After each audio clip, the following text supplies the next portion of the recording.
aya yuge akpọ̀nde didi yere akpọ̀nde didi yere akpọ̀nde didi yere akpọ̀nde didi yere yọyaba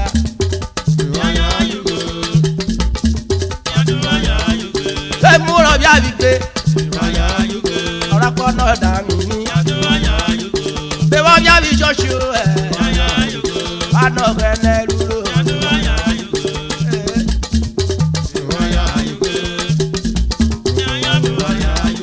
Akọ̀dé dídì rè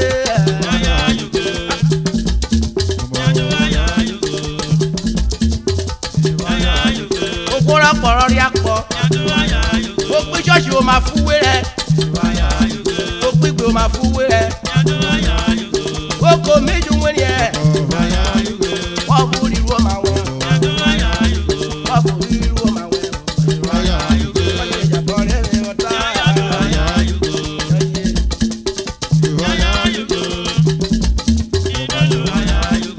Akọ̀dé dídì rè àgbà ló ṣe bí yára rẹ̀ yàn.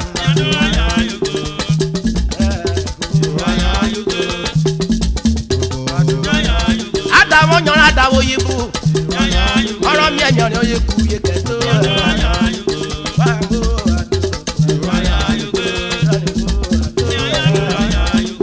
Emulɔ bi abite, lɔra kpɔnɔ dami. Ɔdebɔ bi abi sɔsio ɛ, anɔ kɛnɛ lulo, anɔ kɛnɛ lulo, yanɔ kɛnɛ lulo. Wamle kwabole memlele, ikori sɔsiru ɛ. Ɔda okoro gbigbe, ɔda kɔnu ebi kurokoro sɔsira. Ɔmeseke, yamu ebi wɔkɛwɛ. Yamu gbigbe kɔyiwo gbe, ìwọ́di gbebe koto mɛ.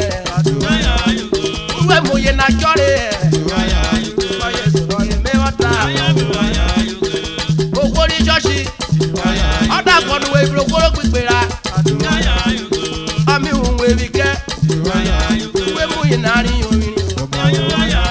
Ɔye sɔrɔ ye me wɔta. Yenana memle na, ikoli sɔsi wɛ na. Urobo kemeta, ɔda di ɔtsɔ ye. Uvie juru ratana, uvie loju ratana. Irume mu kɔ yere jara, olirume mu tɔ ye jara. Okoro wɛ akpɔ, ojiri kuvie loju wunu.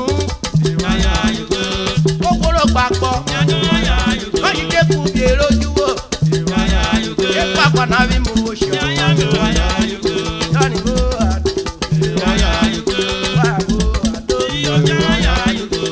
Okoro gbi sɔsi, okoro gbigbe, wọ́n tó wọ́jà rí ìwé ìwọ kẹ́rẹ́. Jọ́de mú mi owó,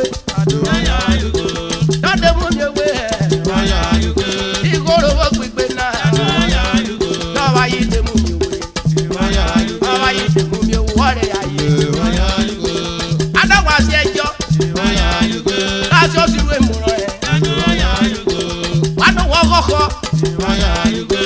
ló wọ́n rí kọ́kọ́. Ẹ̀kọ́ máa rọ́kọ̀, ètò yìí kọ́kọ́ lórí. Lọ́ni bó àdó, abótúrí pè ṣọ́ọ̀ṣì o. Ìkórè gbígbé, wẹ́sà ibi ó ma. Ọ̀rọ̀ wọlé sí rí o ẹ̀, kéṣe bí ó ma. Ọyẹ sọ̀rọ̀ rí mi kọ̀tà, ọyẹ sọ̀rọ̀ rí mi ó pé. Sáké kùn lọ́kọ́ tó kà lójú. Ayé lẹ́dọ̀ mi bẹ́ẹ̀ wù yẹ.